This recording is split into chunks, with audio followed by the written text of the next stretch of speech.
दोस्तों डैम्स शायद इन्हीं की वजह से हमारे घरों में बिजली आती है और सिर्फ हमारे घरों में ही नहीं बल्कि दुनिया की ज़्यादातर जगहों पर इलेक्ट्रिसिटी डैम्स की वजह से ही आती है। लेकिन अब सवाल ये है आखिर इन डैम्स के अंदर इतनी सारी बिजली आती कहाँ से है या फिर ये डैम बिजली को किस तरह से बनाते हैं। तो चलिए दोस्तों शुरू करते हैं आज की इस वीडियो को और जानते हैं इसमें आखिर किस तरह से डैम के अंदर बिजली को बनाया जाता है या फिर डैम किस तरह से काम किया करता है।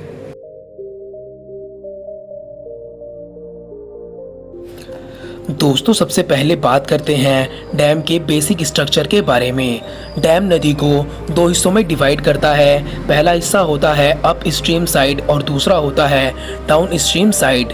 दोस्तों अप स्ट्रीम साइड वो हिस्सा होता है जहां पर पानी जमा होता है और इसको डैम का रिजर्वोयर भी कहा जाता है, और डाउन स्ट्रीम वो हिस्सा होता है जो कि अप स्ट्रीम के एकदम अपोजिट साइड में होता है जहां पर डैम अपना पानी रिलीज किया करता है। और दोस्तों डैम के इस हिस्से को बैरिकेड या फिर डैम वॉल कहा जाता है जो कि कंक्रीट की बनी होती है, और इस दीवार के ऊपर के हिस्से को क्रेस्ट कहा जाता है जिसके ऊपर रोड या फिर वॉकवे बनाया जा सकता है। दोस्तों डैम की अप स्ट्रीम साइड को दो लेवल्स में डिवाइड किया जाता है। पहला लेवल होता है नॉर्मल वाटर लेवल और दूसरा होता है मैक्सिमम वाटर लेवल। दोस्तों नॉर्मल दिनों में डैम का water level normal water level तक होता है, लेकिन जब बारिश ज़्यादा होती है या फिर कोई नेचुरल क्लाइमिटी आती है तो इसका पानी ज़्यादा हो जाता है और वो फिर मैक्सिमम वाटर लेवल भी क्रॉस कर देता है। इसी वजह से डैम की अप स्ट्रीम साइड में स्पिलवेज को बनाया जाता है जो कि किसी इनटेक पाइप की शेप में बने होते हैं। और जब डैम का पानी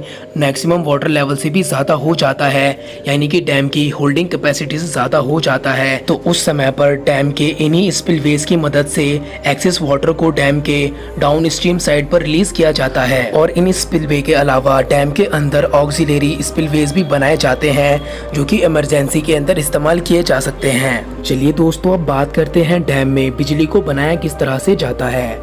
दोस्तों डैम में अप स्ट्रीम साइड पर इस तरफ बड़े बड़े इनटेक पाइप होते हैं कुछ इस शेप के, जो कि इस तरह से डिज़ाइन किए जाते हैं कि जब इनके अंदर से पानी नीचे की ओर बहता है तो उसकी स्पीड बढ़ जाती है। फिर आगे बढ़कर इन्हीं इनटेक पाइप के अंदर एक टरबाइन भी इंस्टॉल होती है जो कि एक मोटर जनरेटर से कनेक्ट होती है। इन इनटेक पाइप से आने वाला पानी टरबाइन के ब्लेड्स के ऊपर एक प्रेशर से फोर्स लगाता है जिसकी वजह से टरबाइन के ब्लेड मूव करते हैं और इसी के साथ साथ मोटर शाफ्ट भी मूव करती है और फिर इस मैकेनिकल एनर्जी की मदद से इलेक्ट्रिसिटी बनती है और हाई वोल्टेज वायर की मदद से पावर प्लांट के अंदर ट्रांसफर की जाती है और फिर उसके बाद इस इलेक्ट्रिसिटी को जहां पर इसकी ज़रूरत होती है वहां पर प्रोवाइड किया जाता है। लेकिन दोस्तों डैम का काम सिर्फ इलेक्ट्रिसिटी प्रोवाइड करना ही नहीं होता, इसकी वजह से और भी बहुत सारे एडवांटेजेस होते हैं।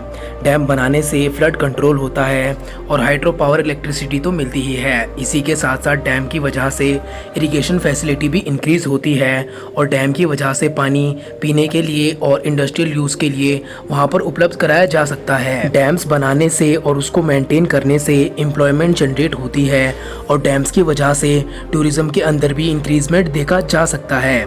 लेकिन इसी के साथ साथ डैम के कुछ डिसएडवांटेजेस भी होते हैं, जैसे कि डैम को बनाने के लिए एक बहुत बड़ी जगह की ज़रूरत होती है और इसी वजह से वहाँ पर रहने वाले लोगों को या फिर जानवरों को या फिर वहाँ के पेड़ पौधों को काटा जाता है जिसकी वजह से डिफोरेस्टेशन भी होती है और डैम को बनाने में बहुत ज़्यादा खर्च आता है और ज़्यादा पानी बढ़ने पर या फिर पुराने होने पर डैम टूट भी सकते हैं जिसकी वजह से वहाँ पर बहुत ज़्यादा तबाही भी आ सकती है। तो चलिए दोस्तों आज की इस वीडियो में बस इतना ही। उम्मीद है ये वीडियो आपको पसंद आई होगी और ये आपके लिए नॉलेजेबल होगी।